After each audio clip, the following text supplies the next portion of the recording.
I focus on the storytelling in movies, and then sometimes I take notes like, okay, if you move the camera angle like this, and the next shot is this, you get this kind of feel.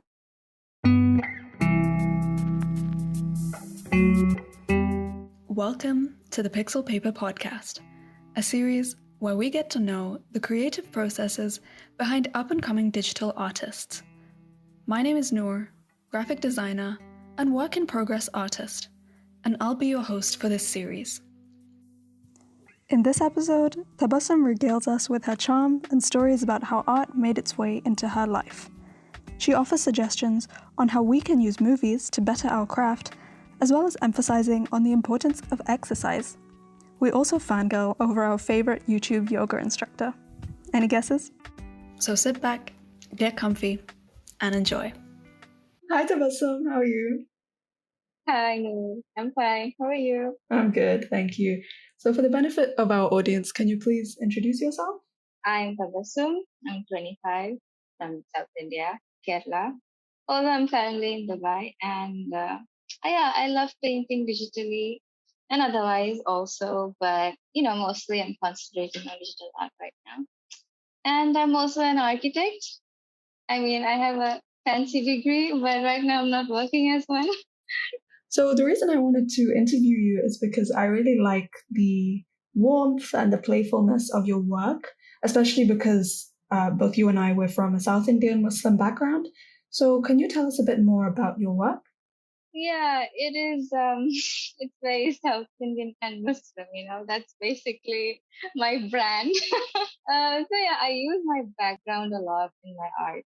When people think about India, they mostly think about just the Hindu culture, and very Indian things. And when it comes to South India, it's mostly like Onam, Kerala especially. And there's rarely any, I think, very few representations of like the Muslim South Indian life, especially like digital art style. So I wanted to focus on that. I really like the fact that you mentioned representation. I mean, it's such a trending topic in the last few years, but definitely, I mean, that's something that I think really speaks to me as well, because I definitely feel you on the lack of Muslim Malayali representation, especially growing up in the UK. No one knows what Kerala is, first of all. But on top of that, the fact that you can have Muslims in South India is like such a shocking thing to people. I can see that scrolling through your Instagram, your art style has really evolved. I mean, you used to use a lot less saturated colors, and now obviously your color game is a lot stronger. And I think you have more confidence in your work. So, can you take us through that art journey? When did it start, and how did you evolve? I was not at all confident before because I always felt like I never got a proper art education, basically. So, like, my parents encouraged me to draw when I was young. They would like sit me down with some, I think, draw along art shows. I don't remember the name, but like my mom would sit with me and like she would make me draw. So like basically we had like this whole gallery at my house, one whole wall with my silly drawings when I was very small. I think before I went to school even. So like that was a good kickstart. That was like cute of my parents to do that. But they're still desi. They don't really focus on extracurricular stuff. So I never went to any art schools or art classes. So I would just recreate any photographs I saw, or like recreate any artworks, and I would just keep them in a folder. But I never like created anything of my own as such. And then I think I was known in school also as like the artsy one. But again, like I was in Saudi and there was not many competitions there because I didn't go to any art classes. I didn't even know like there were different kinds of paints, like like acrylic and watercolor. I had like this poster paint box at home, and I used to paint all kinds of paintings with that. Even I tried to create that acrylic 3D effect with poster, and it was so frustrating because it was not working. And I worked on that for like many weeks, and it was not happening. Anyway, that was like my school life, and then I got into architecture college, which was very hectic. and it put a huge burnout. There was a huge burnout. I stopped creating art for like 4 years after getting into college because all we did was just sketch and make and design, just architecture stuff, and we didn't have time.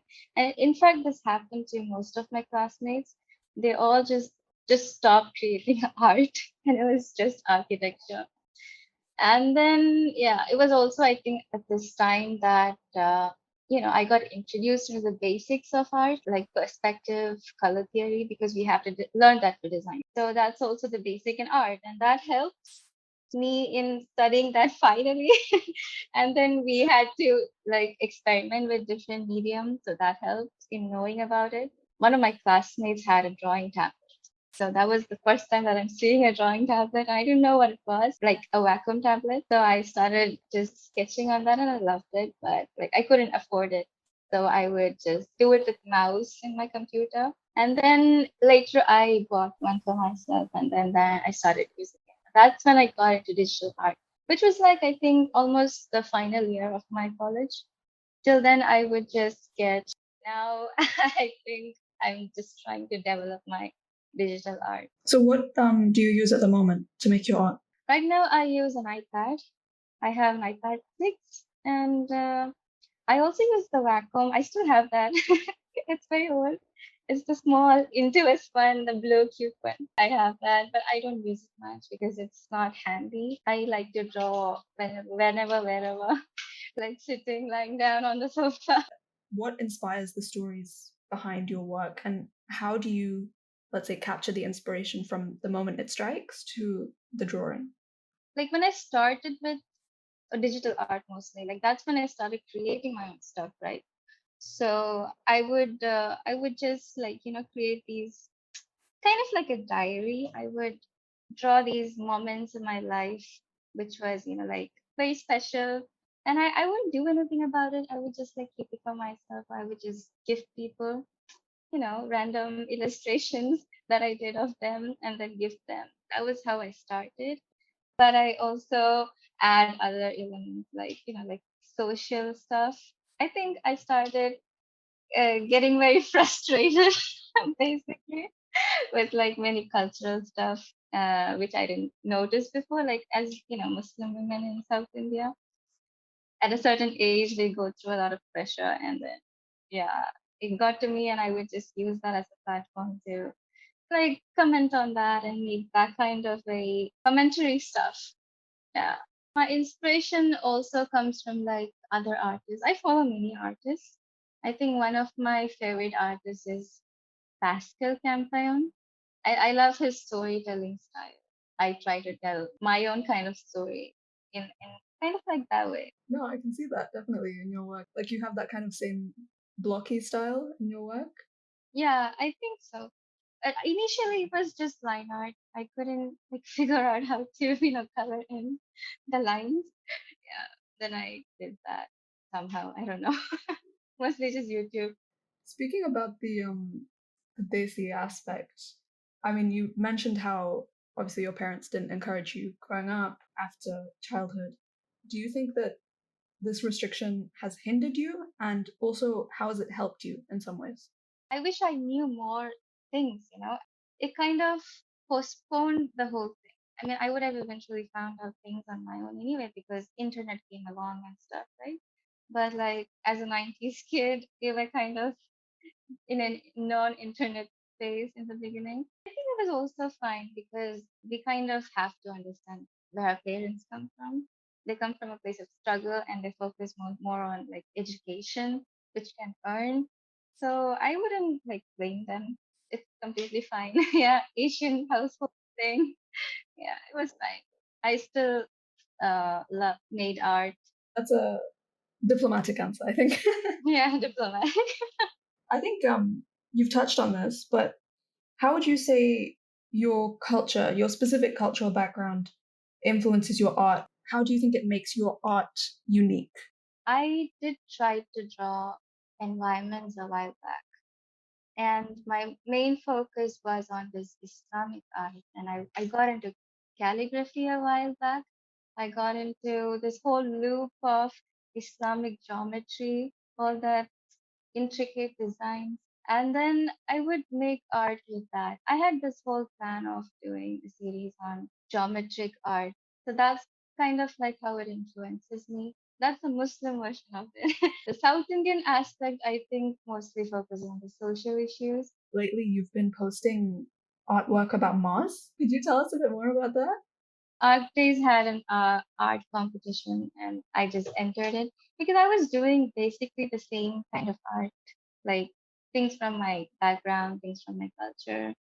And it gets, repetitive, it gets boring. And I wanted to do something different completely. And then my friend sent me this article, this brochure for this competition, and I thought, okay, I would just do it.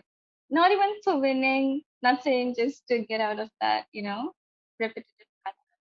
It was about life of four kids in Mars and how they would go about their lives, how school was, what they would do. There was how their lives were like back to the back to square one, like they were like farming, they were just going about their day like normal, but in a completely different place. It was very interesting. I got to study about Mars. Yeah, I mean, I would love to know how you came up with the concepts, what your research was like. So basically, I thought like what happens when life starts in a new place, when people move from one place to another, what's the basic thing that they need? Of course, first they're going to find shelter, which was already done. What's the next basic thing? And that is food. And for that, we need agriculture. So I thought anywhere where we shift to, now the first things that people become are, farmers. And that's what I based my whole thing on. There was an entire system of like scientists. There were astronauts, obviously. There were people researching Mars, but the main community that nourishes the entire system would be the farmers. And they had the highest status. Most of the education was based on that, to just sustain life more than just our kind of education. Yeah, that was my basic idea. And it was called, I think, a Martian field trip, just a play of words. Nice, nice. So, in terms of visual inspiration, did you look on Pinterest? I mean, where did you get your visual inspiration from? Yeah, of course, I use a kind of a vision board. I watched the movie Martian. That was the first thing that I did. Yeah, I always loved that movie, so it was an excuse to watch it again. Yeah, I mostly use Pinterest. I wanted to know how space cabins look like. I researched on that. I wanted to know how like joints. I think the first panel was a bedroom. Yeah, and I wanted to know how they connected the metal and stuff. But I also wanted to make it a bit sci-fi stuffy. I took basically images of space cabins and all that, plus like sci-fi movies, and then I combined. Wow, that's really cool, actually. It was really interesting seeing the journey. Your color game, I think, is really strong. I'm pretty sure like all of your artwork is very warm. So, what determines your color choices? I go for happy stuff because I don't want it to be very sappy, sad. So my natural inclination is towards warm colors. Initially, like I think my colors were very unsaturated, very dull. That's because I never used any reference. I thought using reference was bad. Because when I was young, I always copied. So it was like this idea in my head, like I can't do things on my own. So after a while, I just completely ignored references, but that was also not helpful. After a while of that unsaturated color schemes, I got fed up with it. Like I was not getting anywhere. So I started looking up.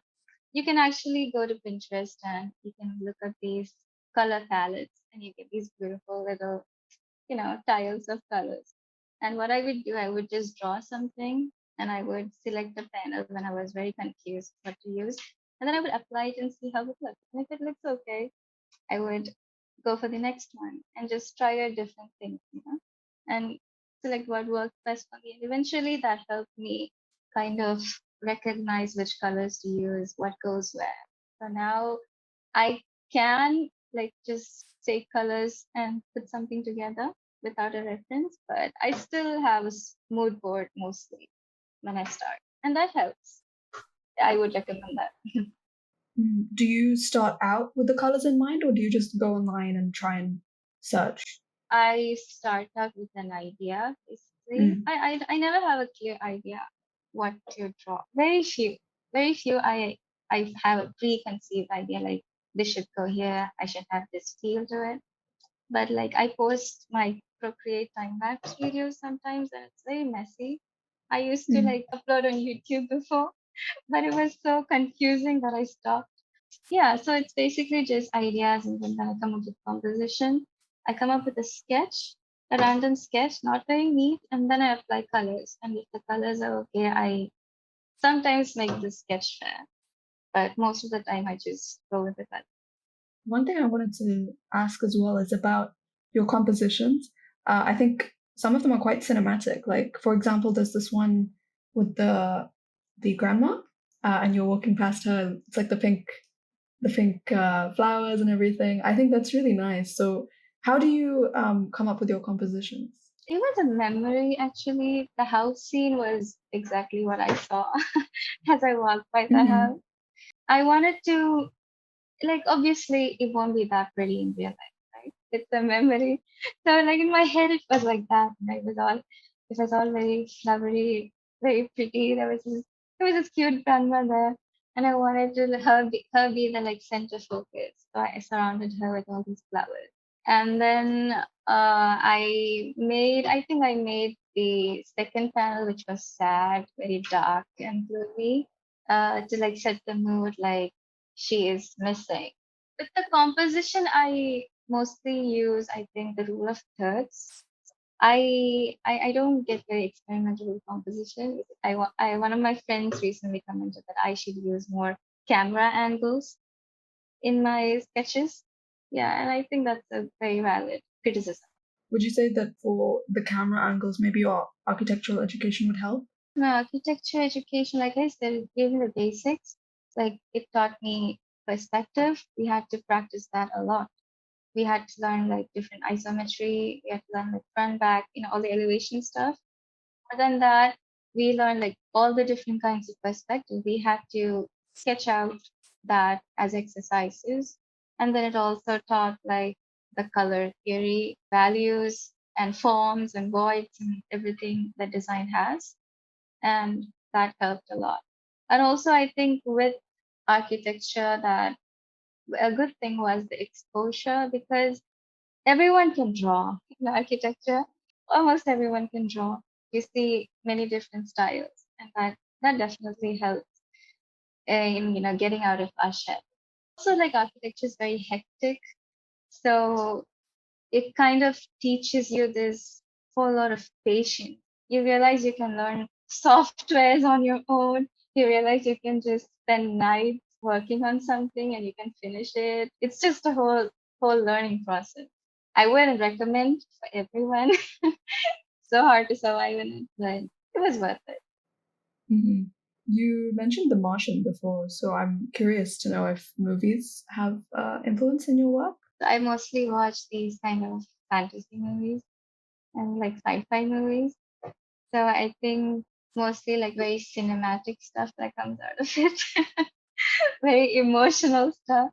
Yeah, I sometimes take like direct references from movies. Like I have this folder with like screenshots from movies, and then I would use colors. Like I think I used a certain frame of Lord of the Rings and I used that in one of my works. The colors of it was like very warm.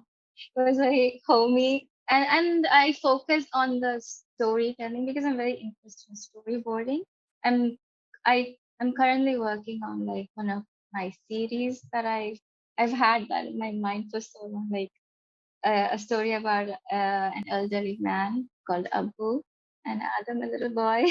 I made one sketch and I just fell in love with it, and I wanted to elaborate on that. So yeah, I focus on the storytelling in movies, and then sometimes I take notes like, okay, if you move the camera angle like this, and the next shot is this, you get this kind of feel, just to make a panel.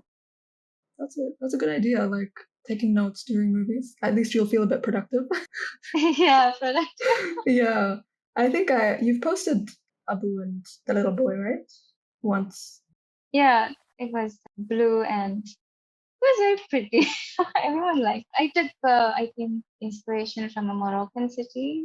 I've been like, I fell in love with Morocco, and I was just googling it, and I saw the city. So I think it was Chefchaouen or something. It was so it was so pretty, and I was like, I need to draw this. Oh, that's great. Well, I hope to see more of these guys because it's quite cool. Do you consider doing animation at all? I was interested. I thought I was interested, and I think I did try to study animation, but I think I'm more interested in storytelling, the story conceiving part, than the physical animation duty of like making frames. Yeah. So that's when I realized I don't want to study like Adobe Animate. I just want to make stories. Yeah. But even in Procreate, there's an animation feature. Have you used it?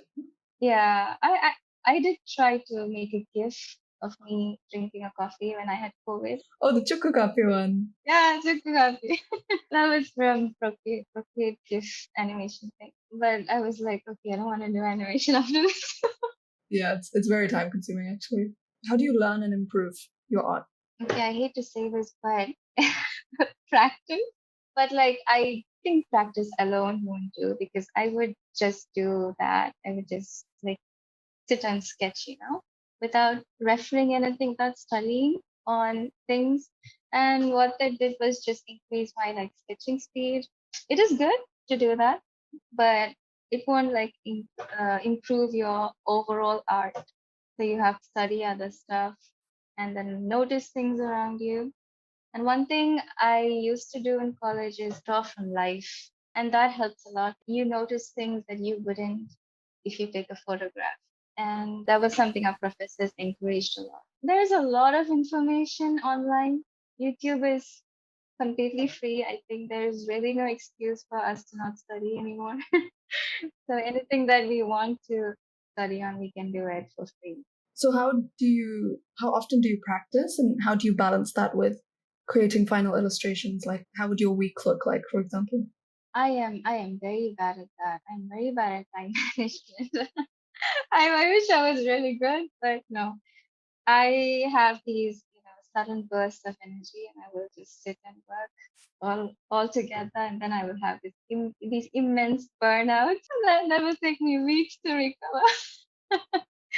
Yeah, so I would not be the person to ask that, but I think we should like put them in certain boxes. These tasks, I'm working on it. Eventually, I'll get there. Inshallah. Yeah, no, I think a lot of artists feel the same. Like you kind of, when you're in that frenzy of artistic inspiration. Yeah. Do you have that, like the burnout thing? Oh, definitely. I mean, that's why I've started this podcast. I don't have to focus on my art and I can just learn from other people. I wanted to know what your art means to you and how it affects your life. Yeah, initially I think we all start art as a hobby. We never think, it could go beyond that, especially being a desi. Nobody tells you can earn from art. And then I think, in college it was like I told you I didn't do much, but I started again because things got hectic and I wanted an escape from that, just drawing architecture. So in college it was just escape from technicality. And then, I got into digital art and then I got really passionate about it because one thing I did not have patience with traditional art because I think it's very, for me, I don't function without control it. So after that, yeah, I focused a lot on that and then I saw a career prospect in that. And Alhamdulillah, I can generate an income from that now. Right now, it's like my my number one thing in life. Is art commissions, you mean? Yeah, art commissions. I do children's book illustrations. Oh, wow. It's pretty interesting. I've been doing that for 1 month now, and it's a learning curve. Like I realized I didn't know how to draw kids of different ages, and like we had to draw like 8-year-old child, and I would draw a kid, and I would send them, and they're like, "This is not 8-year-old. This is 5-year-old." And I'm like, "How?" What's the difference? I don't know. Like something about the proportions, the leg sizes, the head size, and like they would send me all these references. So, like, yeah, I can now draw a 3-year old and a 12-year old. That's cool. So how did you go about getting these commissions and these illustrations? They contacted me through Instagram. That's a really good platform for artists now, but it's like very hard to get reach. Yeah, I think Instagram needs like a daily upload schedule for reach, and that's just not possible for artists. Yeah, yeah. I mean, I definitely feel that like just the pressure to create every day just to keep up with the algorithm. Yeah, Yeah. yeah. I used to do that. I used to upload. I think for like 1 or 2 weeks, and then I was just like, oh, no, I can't do this. I noticed you have a website as well on your Instagram bio. Would you say that's helpful for reach? I don't think so. I basically get inquiries about commissions, and then they would ask for a portfolio. And then I always had just Instagram. And that was not very professional because I had a lot of my opinions and my highlights. Mm-hmm. Okay. So it's more just like a place to show your work professionally. Yeah, yeah, just that, at least for now. Mm, right. How has uploading to social media kind of affected the way you view your art? And I'm assuming you get more followings from that. That is a very heavy topic because, on one hand, it's actually very good for artists because we get all these exposure that artists never got before because before they needed like a curator, museum exhibits, and all that. Now you can just do it on your own. But the negatives is like you get used to this cycle of validation that I don't enjoy, and you get kind of hooked on it, you know. And if you don't get these many likes, you're like, okay, did I do something wrong? And then you make something great and it doesn't get as much appreciation, and you do something stupid and it's like a great thing, and you're like, okay, in terms of confidence, I don't think it helps at all. It has more negatives than positives, but it's something you can't do without. I mean, there's definitely good and bad What sides. do you think? What do I think? I agree with you in the whole cycle of validation thing. But at the same time, I think in a way it's been good for me because I realize I have this Instagram, I need to upload, so I'll make art because of that. So it kind of forces me to make art in a way. Yeah, that is also true because people ask, like, why are you not uploading Yeah, anymore? yeah, exactly. And you're like, oh no, I have to. So it's good and bad, I think. I'll ask my final question, which I'm asking to all the artists, and that is remember a time you were stuck in a deep creative rut? How did you break free? Oh, oh, I think that would be my college years. But that was solved because I just started redoing art. But other than that, normally I get burnouts all the time. And then usually, like sometimes you just can't take a break because you have submissions, you have deadlines. So in that case, I just take a short break, screen break for 1 or 2 hours. I'll just do something else. I want to watch a movie. I'll just maybe talk to someone, read something, and just to energize or even just pamper myself. I just eat something, eat chocolate. I don't know, something that just heals my mind and kind of refreshes it just for a little bit more so that I can just finish this and give it. And then in cases that I can take a lot of time off, I take lots of time off. Like my friends are used to me disappearing off social media for 1 month because I'm like, okay, I'm done. I need a break. But it works for me because, like I said, I have these crazy energy spikes and I do a lot in that time. And that has worked for me. But I think we all should manage our work more, like better in terms of like split it, be consistent and like take breaks, especially exercise, because I get these awful back pains. I don't know if you get them. I think most, yeah, creative people get hand pains, wrist pains. Oh my God, wrist pains, and then neck pains. So we should just work out more, take breaks. and yeah, work consistently. What do you do? What do I do? I like how you keep asking me the question. Yeah, because I want to know. What do I do? I don't. I just freak out. You don't? Seriously? No, it's funny when the interviewer gets asked the question, they get flustered. Yeah. But I would say on the exercise part, I've been doing yoga since January, and it's been life-changing. It's really good. So I would suggest that. Me too. Even like 10 minutes of yoga is really good. Yoga with Adrienne, she's my favorite. Oh, me too. Yeah. Me too. Yeah. I think she's like the most famous. Started her 30 days of yoga with Adrian thing. I think I started this week. Yeah, amazing. It just keeps you on the track. Yeah. Yeah. Yeah, she's really good. All right. Well, thank you so much, Tabassum. It was a pleasure. Oh, thank you. It was a pleasure. I hope this was an episode you enjoyed and you took something from our guests today. Thanks so much for listening, and I'll see you next week for another episode of the Pixel Paper Podcast.